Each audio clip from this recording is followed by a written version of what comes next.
मंच को आगे बढ़ाते हुए मैं श्री BS चौहान जी को आमंत्रित करता हूं। आप दो शब्द यहाँ रखें और सबको सम्मान दें। इस सत्र की अध्यक्षता कर रहे माननीय श्री KC त्यागी जी, जो पूर्व सांसद हैं, बहुत अच्छे लेखक हैं, बहुत अच्छे विचारक हैं और बहुत ही वरिष्ठ हैं।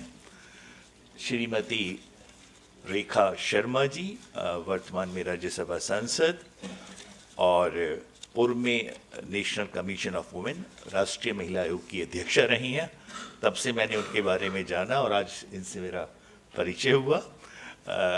माननीय श्री दुर्गा शंकर मिश्र जी हमारे उत्तर प्रदेश के मुख्य सचिव रहे हैं और बहुत अच्छे से इन्होंने अपनी प्रतिबद्धता को उत्तर प्रदेश के लिए निभाया है। आज परिचय हुआ, लेकिन आपके बारे में बहुत कुछ पेपर्स में और डिजिटल मीडिया के थ्रू पता है।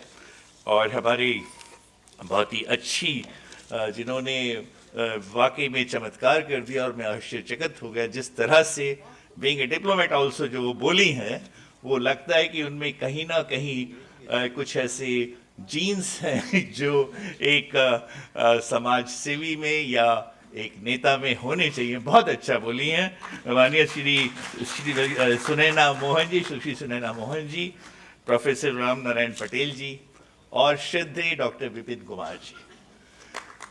मैं बाय प्रोफेशन ऑर्थोपेडिक सर्जन हूँ, हॉस्पिटल्स और कॉलेजेस रन करते हैं, लेकिन जब से मेरा 4-5 साल पुराना मेरा परिचय हुआ डॉक्टर विपिन कुमार से, पर जिस श्रद्धा से ये हिंदी के विकास के लिए और आयुष के विकास के लिए लगे हुए हैं, वो वाकई में सराहनीय है और बहुत ही प्रशंसनीय है।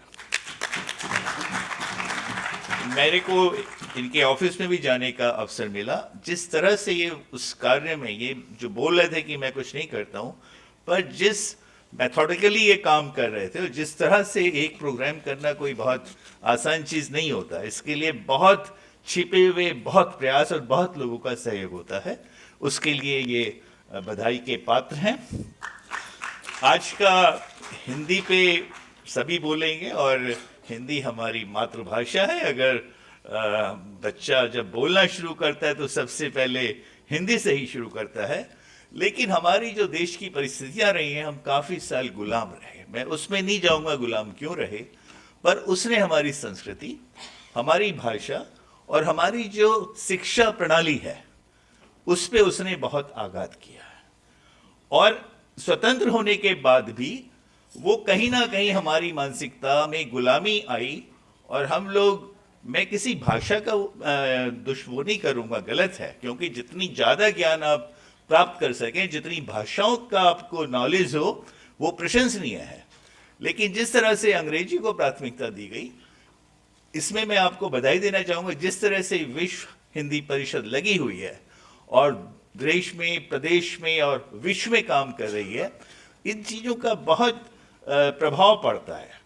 मंत्रालय में हिंदी सलाहकार समिति में किस तरह से हम हिंदी को आगे बढ़ा सकते हैं, वो जो प्रयास किया जा रहा है, बहुत परिवर्तन आया है, बहुत परिवर्तन आ रहा है और बहुत परिवर्तन आएगा। ऐसा नहीं है कुछ नहीं हुआ, बहुत कुछ किया गया है।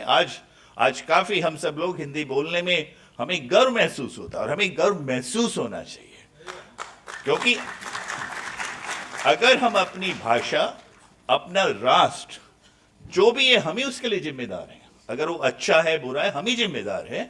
उस जिम्मेदारी को लेते हुए हमें हिंदी में बोलने में और कम्युनिकेट करने में और विचारों के आदान प्रदान में हमें उसमें गर्व महसूस होना चाहिए। जिस दिन हमें इसमें गर्व महसूस होगा, उस दिन अपने आप, और वैसे भी इस देश की जो एक संपर्क भाषा है वो हिंदी भाषा है। मुझे लगता है इस देश के अधिकतर लोग हिंदी को कम से कम समझते हैं और बोलते भी हैं। वो हो सकता है काम चलाओ, ऑब्वियसली अगर हम तमिलनाडु या केरला, इतना हो सकता है ना, लेकिन वहाँ भी हिंदी समझी जाती है।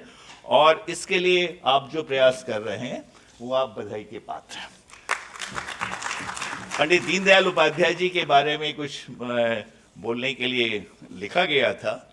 उनके बारे में कुछ बोलना सूर्य को दीपक दिखाना है।